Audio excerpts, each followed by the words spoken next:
Well, Senate Minority Leader Mitch McConnell has added his voice to the chorus of Republicans condemning former President Trump's dinner with rapper Ye, formerly known as Kanye West. I still call him Kanye, though. And Most of us do. this guy named Nick Fuentes.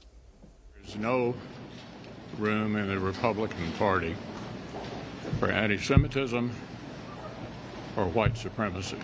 And anyone meeting with people advocating that point of view, in my judgment, are highly unlikely to ever be elected President of the United States. Well, Trump later fired back at McConnell, saying Mitch is a loser for our nation and for the Republican Party, who would not have been elected or reelected in Kentucky without my endorsement. I had never heard of the man and had no idea what his views were. This is Trump talking about Nick Fuentes, and they were not expressed at the table in our very quick dinner, or it wouldn't have been accepted. Now, Trump did meet with Ye and Fuentes, who have both supported anti-Semitic beliefs. This happened at Mar-a-Lago last Tuesday. Now, news of the meeting prompted this avalanche of criticism, and it still continues to come. That includes House GOP leader Kevin McCarthy and former Vice President Mike Pence. Let's welcome in now Dick Morris. He's host of Dick Morris Democracy here on Newsmax. He's also the author of The Return, Trump's Big 2024 Comeback. Dick, great to see you. And, you know, you've been to Mar-a-Lago many times. You know how it works. But talk to us about this and also talk to us about President Trump's response. Well, the security at Mar-a-Lago is totally different than the White House. At the White House, to get in to see the president, you not only have to prove you're not going to kill him, but also that you're politically not embarrassing. And your social media posts to scrutinize, your writings, your sayings. And Fuentes would never have been allowed to get near Donald Trump. But Mar-a-Lago, it's a private home, and Kanye West, who was an invited guest, brought this guy, and Trump was hospitable to him, and they sat down and they had dinner. And he had no idea who Fuentes was at the time or after that, before the firestorm of criticism erupted. So this is all a phony creation of the fake media. Trump's no white supremacist. He's not entertaining them. He never would have had dinner with this guy if he knew who the hell he was. Yeah. And the assumption that somehow or other, if the president met with them, that's true in the Oval Office. They would know clearly who the guy was, and any meeting with this person would be vetted by a bunch of agencies, and Trump never would have done that. But Mar-a-Lago, it's a private house, and there wasn't that kind of security. I mean, I know because earlier that week, or that night actually, I met with President Trump late at night after the dinner, and I brought two people with me, one of whom he knew, one of whom he didn't know, but neither were vetted politically. They got the driver's license to be sure they wouldn't shoot anybody. Right. But, you know, he could easily have been some kind of weirdo.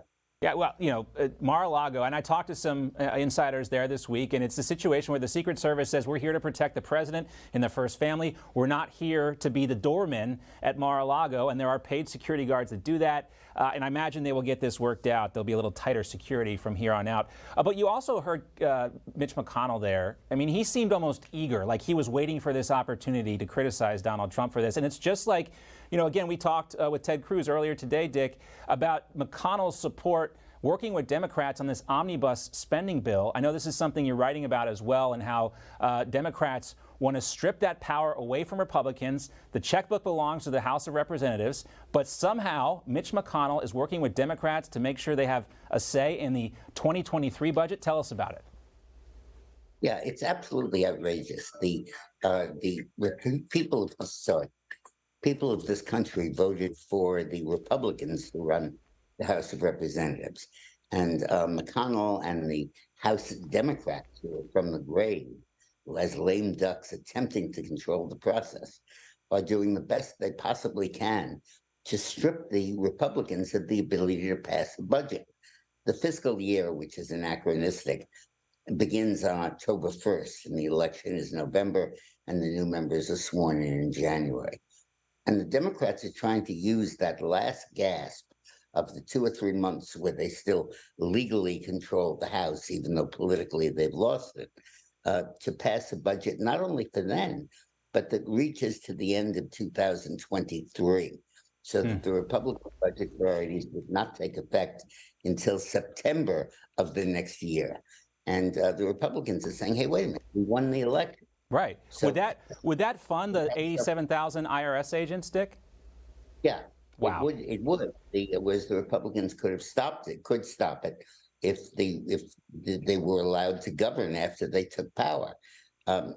Because the point is, the Democrats are trying to pass a resolution that says, okay, continue operating the government, but at the same funding levels and with the same budget as we passed a few weeks ago and we would pass now with Democratic majorities. And never mind the results of the election, never mind the majority, get over it.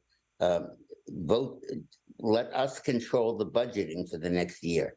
Normally what they would do is they pass a continuing resolution for a couple of weeks. Right. Say we didn't get to formulate a budget, the election changed things, come back in March and we'll do your budgeting and you make your decisions.